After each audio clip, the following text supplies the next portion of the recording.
I got so much motherfucking design on right now. Break it down, bring it back, make it clap. I got 3 old thoughts, new guap, wear that thing. Bitches on my line, and you know. Assalamualaikum warahmatullahi wabarakatuh. Perkenalkan, saya Muhammad Fitra Ansori dengan NPM 2511010460 dari kelas L Program Studi Pendidikan Agama Islam Universitas Negeri Raden Intan Lampung. Di sini saya ingin mempresentasikan tugas mata kuliah Ilmu Pendidikan Islam dengan tema peran pendidikan Islam dalam membentuk karakter peserta didik di era modern. Pengertian pendidikan Islam. Pendidikan Islam adalah proses pembinaan manusia yang diarahkan untuk mengembangkan seluruh potensi diri berdasarkan ajaran Islam, sehingga terbentuknya pribadi yang bertakwa dan berakhlak mulia. Pendidikan ini bersifat menyeluruh karena menyentuh aspek spiritual, moral, intelektual, dan emosional. Ciri-ciri pendidikan Islam.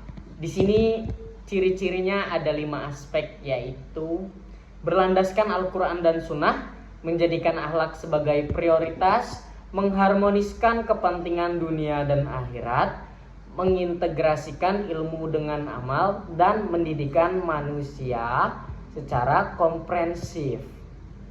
Itu ciri-cirinya, ada 5 aspek. Kemudian tujuan pendidikan Islam menurut para ahli. Di sini para ahlinya ada 5. Yang pertama Al-Ghazali, kedua Ibnu Khaldun, yang ketiga Al-Attas, keempat Asyad Kutub, yang kelima Hasan Langgulung, dan yang keenam Zakiyah Darajat.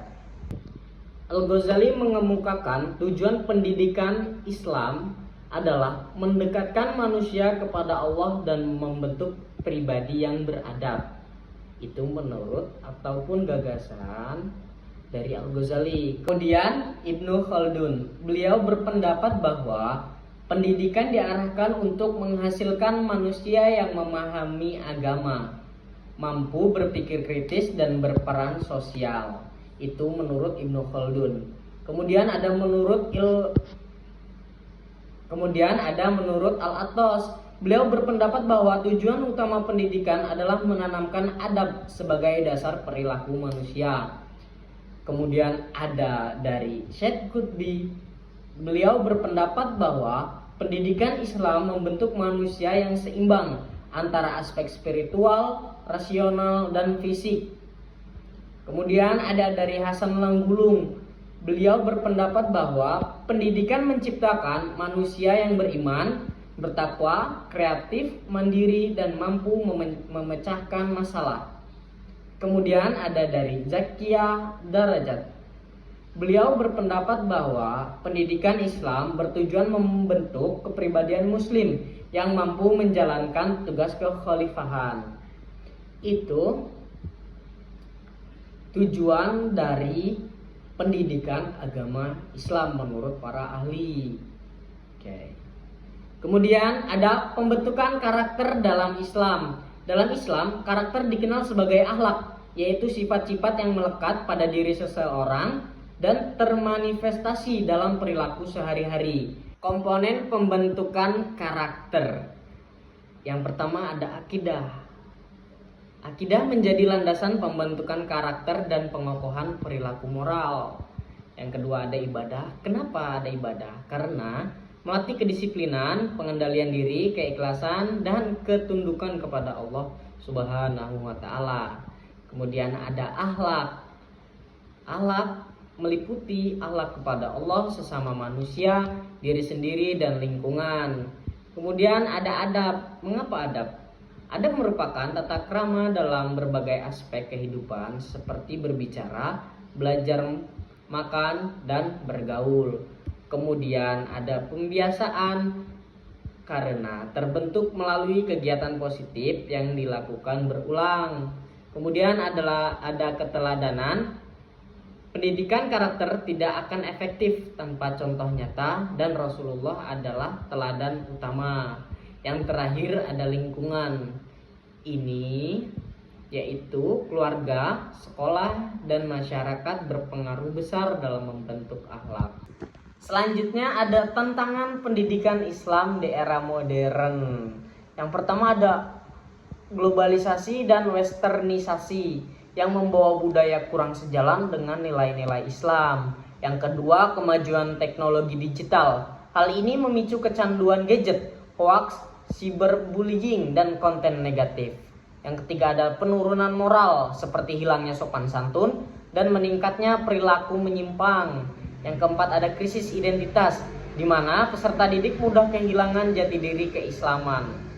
Yang kelima ada materialisme dan hedonisme yang menonjolkan kesenangan duniawi. Yang keenam, kurangnya peran keluarga karena kesibukan dalam hal bekerja contohnya, ataupun anak kurang diurus. Yang ketujuh, fokus pendidikan formal yang terlalu akademis. Hal ini mengakibatkan mengabainya atau berkurangnya nilai akhlak. Yang kedelapan, rendahnya literasi keagamaan karena peserta didik lebih banyak mengakses informasi dari internet. Selanjutnya ada solusi dan implementasi pendidikan Islam dalam membentuk karakter. Yang pertama ada integrasi kurikulum Islami, yaitu memasukkan nilai moral dalam setiap mata pelajaran. Yang kedua ada penguatan pendidikan karakter, yaitu menanamkan nilai-nilai Islam seperti amanah, sabar, syukur, jujur, adil, dan tawadu. Yang ketiga ada keteladanan. Guru dan orang tua harus menunjukkan perilaku yang terpuji. Yang keempat ada pembiasaan nilai religius melalui salam, senyum, tadarus, doa pagi, dan sholat berjamaah. Yang kelima pemanfaatan teknologi menggunakan aplikasi dan konten Islam yang edukatif. Yang keenam ada menciptakan lingkungan sekolah religius melalui kajian, rohis, poster dakwah, dan program keagamaan lainnya. Yang ketujuh ada peran agama, yaitu membangun budaya religius dan membimbing penggunaan gadget di rumah. Yang kedelapan ada ekstrakurikuler pembentuk karakter seperti pramuka Islami, tahfidz, pelatihan hadis, dan kegiatan sosial. Yang kesembilan ada pendidikan literasi digital, mengajarkan etika bermedia, penyaringan informasi, dan keamanan digital. Jadi kesimpulan pada presentasi ini yaitu pendidikan Islam berperan signifikan dalam membentuk karakter peserta didik di era modern. Dengan mencakup aspek akidah, ibadah, akhlak, dan adab, pendidikan Islam mampu membentuk pribadi yang bermoral dan religius. Meskipun era modern membawa tantangan seperti globalisasi, teknologi, dan krisis nilai, pendidikan Islam tetap relevan sebagai solusi pembinaan karakter. Upaya pembentukan karakter membutuhkan sinergi keluarga, sekolah, dan masyarakat. Sekian presentasi dari saya. Wallahu muwaffiq ila aqwamit thoriq. Wassalamualaikum warahmatullahi wabarakatuh. See you.